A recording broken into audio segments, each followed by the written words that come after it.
Hi friends, Hindi डिकॉर्डिस channel में आप सभी का स्वागत है। दोस्तों, मनुष्य द्वारा सृजित और निर्मित कलाओं में कहानी सबसे आदिम और सामाजिक कला रूप है। अपने को अभिव्यक्त करने और दूसरों की अभिव्यक्ति के प्रति सहृदय होने में ही कहानी की सामाजिकता का अर्थ छिपा है। अन्य समाजों की तरह भारत में भी कहानी कहने और सुनने की एक लंबी परंपरा रही है। दोस्तों, विषय वस्तु, कला और शिल्प के लिहाज से प्रेमचंद की कहानियों पर विचार करना थोड़ा मुश्किल है। ऐसा इसलिए है कि वे अपने पूर्ववर्तियों और समकालीनों की तरह किसी एक शिल्प और एक ही प्रकार के विषय के दायरे में रहकर लिखने वाले कथाकार नहीं थे। प्रेमचंद ने अपनी कहानियों में विकास और परिवर्तन का एक विशाल रास्ता तय किया था। जिस तरह जीवन के अनेक स्तर और अनुभव के अनेक आयाम होते हैं, उसी तरह प्रेमचंद की कहानियाँ भी जीवन के विभिन्न स्तरों और आयामों को समेटती हुई हमें नाना प्रकार के अनुभवों में ले जाती है। तो दोस्तों, आज के अध्याय में हम इन्हीं मुंशी प्रेमचंद की कहानी कला पर विचार करेंगे, लेकिन हम उसके लिए नमक का दरोगा कहानी के आधार पर उनकी कहानी कला को परखेंगे। तो चलिए दोस्तों, शुरू करते हैं अपना आज का अध्याय और जानते हैं प्रेमचंद की कहानी कला के विषय में। मुंशी प्रेमचंद की कहानी कला उनकी कथा और शिल्प को संतुलित कर अपने लक्ष्य तक पहुंचती है। उन्होंने अपनी भावनाओं और संवेदनाओं को सामाजिक पीड़ा और विशेष तौर पर किसानों की पीड़ा के माध्यम से अभिव्यक्त किया है। प्राचीन कथा प्रायः शिक्षा प्रदान कथानक के माध्यम से आध्यात्मिक और धार्मिक आदर्श प्रस्तुत करने वाली होती थी, और जो आज की कहानियाँ हैं ये वास्तव में पात्रों की मनःस्थिति का मनोविज्ञान की दृष्टि से विश्लेषण करती हैं, जिससे पात्रों का चरित्र जो है वो प्रस्फुटित हो जाता है और इनमें आदर्श के बजाय जीवन का यथार्थ प्रस्तुत किया जाता है और कल्पना के स्थान पर उसका स्वाभाविक चित्रण रहता है। दोस्तों, कहानी में वर्णित पात्रों के साथ जब हम उसे पढ़ते हैं किसी भी कहानी को, तो हमारा परिचय तुरंत ही उन पात्रों के साथ हो जाता है। हमें वो अपने से लगने लगते हैं। उनके सुख दुख, उनके अच्छा बुरा सब हमें ऐसा लगता है कि हमारे साथ हो रहा है। मुंशी प्रेमचंद का विचार है कि कहानी में जो भी सामग्री प्रस्तुत की जाती है वह पाठकों को ऐसा लगे कि वो सच्ची है, यथार्थ है। कोरा सत्य पर्याप्त नहीं है जब तक उसे कला का आवरण ना उड़ाया जाए। यानी कि कहानी में सत्य होना चाहिए, लेकिन साथ ही साथ उस सत्य को कला के आवरण से ढका जाए। वास्तव में कहानी कला की सार्थकता इसमें है कि कल्पित विषय को भी इस रूप में प्रस्तुत किया जाए कि पढ़ने वालों को वो वास्तविक लगे। पात्र अपने जीवन में कभी सुख, कभी दुख, कभी मृत्यु, कभी जन्म, इन सभी का सामना करता है, और कहानीकार इसका प्रस्तुतिकरण सामान्य रूप से नहीं करके औचित्यपूर्ण ढंग से करता है, जिससे पाठक भी खुश हों, सहमत हो। उनके अनुसार कथाओं में प्रायः कोई ना कोई आदर्श छुपा रहता है। आप कोई भी कथा पढ़ लीजिएगा, कोई भी कहानी पढ़िए, आपको ऐसा लगेगा कि उसमें कोई तो आदर्श है। जैसे ईदगाह में हामिद केवल मन बहलाव के लिए खिलौना नहीं लाता, जब उसकी माँ से, दादियों से मेले में घूमने के लिए खिलौने के पैसे देती हैं, तो वो उनके लिए चिमटा खरीद कर लाता है, क्योंकि वो देखता है कि जब भी उसकी दादी उसके लिए खाना बनाती है तो उनका हाथ जल जाता है, क्योंकि वो हाथ से चूल्हे पर रोटी सेकती हैं। और यह मानवता की रक्षा और दूसरे के कष्ट का अनुभव करने की भावना का दर्शन कराती है। मुंशी प्रेमचंद जो थे वो उपयोगितावाद के समर्थक थे, और उनकी दृष्टि में बरसने वाले बादल ही सुंदर थे, केवल आकाश में रहने वाले बादल नहीं। यानी कि जो तुम्हारे मन में है उसे कहानी के रूप में लिखो, तभी आप अपनी अभिव्यक्ति कर पाएंगे। इसलिए वो मानते थे कि जब तक बादल आकाश में है वो सुंदर नहीं है, लेकिन जैसे ही वो बरसते हैं वो बहुत सुंदर लगते हैं।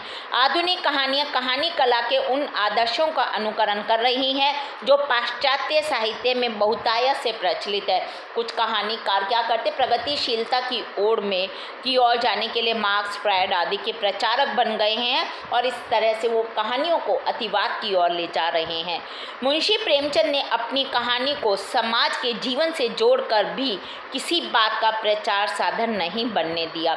कहीं पर भावुकता स्पष्ट करने पर भी उनकी दृष्टि मुख्य रूप से सामाजिक जीवन के सही चित्रण पर टिकी रहती है। आप उनकी कोई भी कहानी उठाकर पढ़ लीजिएगा, आपको पता चल जाएगा कि वो जीवन के यथार्थ को कितने सुंदर शब्दों में पेश करते थे। उनकी कहानियाँ जो वो पारिवारिक, ऐतिहासिक, समस्या प्रधान, मनोवैज्ञानिक व चरित्र चित्रण प्रधान सभी प्रकार की उनकी कहानियाँ होती हैं। एक तरह से मुंशी प्रेमचंद उपन्यास सम्राट के नाम से तो विख्यात हैं ही, लेकिन कहानी लेखक होने के नाते वो इससे भी ज़्यादा आगे बढ़ गए हैं। कहानी के शिल्प के संबंध में प्रेमचंद जी का विचार है कि वह संक्षिप्त हो, छोटी हो, थोड़े शब्दों में लिखी कहानी आरंभ से अंत तक इतनी रोचक हो कि पाठकों को एक ही बार में बैठकर उस पूरी कहानी को वो पढ़ सके और उसका आनंद ले सके। आदि से अंत तक यदि कहानी रोचक होती है तभी उसमें कौतूहल बना रहता है। मुंशी प्रेमचंद साहित्यकार का कार्य केवल मनोरंजन करना नहीं मानते हैं। उनकी दृष्टि में कहानीकार को मनोरंजन के साथ साथ समाज का निर्माण भी करना होता है। इसलिए उनके मत से कहानी जो भी कहानी हो उसमें कोई ना कोई उद्देश्य होना चाहिए, यानी कि कहानी उद्देश्यपूर्ण होनी चाहिए। मुंशी जी कहानी को मनोविज्ञान पर आधारित होना भी आवश्यक मानते हैं। उनके अनुसार मनोवैज्ञानिक सत्य पर आधारित कहानी उत्तम कहानी होती है और परिस्थिति विशेष में पात्र के मन व उसी के अनुकूल भावों व संवेगों के उदय का तथा उनके अनुरूप व्यवहार और चेष्टाओं का चित्रण कहानी को हमेशा यथार्थ के निकट ले जाता है और कहानी को आकर्षक रूप प्रदान करता है। दोस्तों, प्रेमचंद जी ने समाज को खूब बारीकी से देखा, फिर उसे परखा और फिर उसे ही अपनी लेखनी में उतारा। वास्तव में मुंशी जी की कहानियाँ ग्रामीण समाज के चित्रण के साथ शहर में पाई जाने वाली कितनी ही त्रुटियों जैसे रूढ़ियाँ, कमजोरियाँ, विद्रूपताओं की ओर पाठकों का ध्यान आकर्षित करती हैं। इन्हीं वर्गों की और उनकी स्वाभाविक दिलचस्पी भी हमें उनकी कहानियों को पढ़ने से पता चलती है। उन्होंने ग्रामीण जीवन की बेबस जनता के प्रतिनिधि के रूप में समाज की स्थितियों एवं प्रकृतियों का बड़ा ही मार्मिक प्रस्तुतिकरण अपनी कहानियों के माध्यम से किया है। दोस्तों, सामाजिक रीति रिवाज में जाति, धर्म और परंपरा एक ऊंची दीवार है और जो शुरू से ही मानवता को, मनुष्य को अपनी जो बेड़ियां हैं उसमें जकड़ी हुई है। कोई अछूत के नाम पर बहिष्कृत है, कोई वैश्य के पतित नाम से, लेकिन प्रेमचंद जी इन सब भावों से ऊपर उठ गए और सदगति, दुर्गा का मंदिर, सफ़ेद खून, वेश्या, दो कब्रों, आगा पीछा, ठाकुर का कुआं, दूध का दाम और मंदिर आदि व्यंग्यात्मक, संवेदनात्मक कहानियाँ उन्होंने लिख डाली। इन धरातलों से और कभी कभी आर्थिक और वैज्ञानिक धरातलों से भी हमारे समाज में हमेशा से कीचड़ उछाला जा रहा था, जिनका चित्रण हमें इनकी कुसुम, बहिष्कार, दहेज आदि कहानियों में मिलता है। वैवाहिक धरातल से प्रेमचंद ने पति पत्नी, विधवा विवाह, अंतरजातीय विवाह, वृद्ध विवाह, बहु विवाह से संबंधित लिखी कहानियाँ कौन कौन सी? शांति, कायर, नरक का मार्ग और सौत आदि कहानियाँ।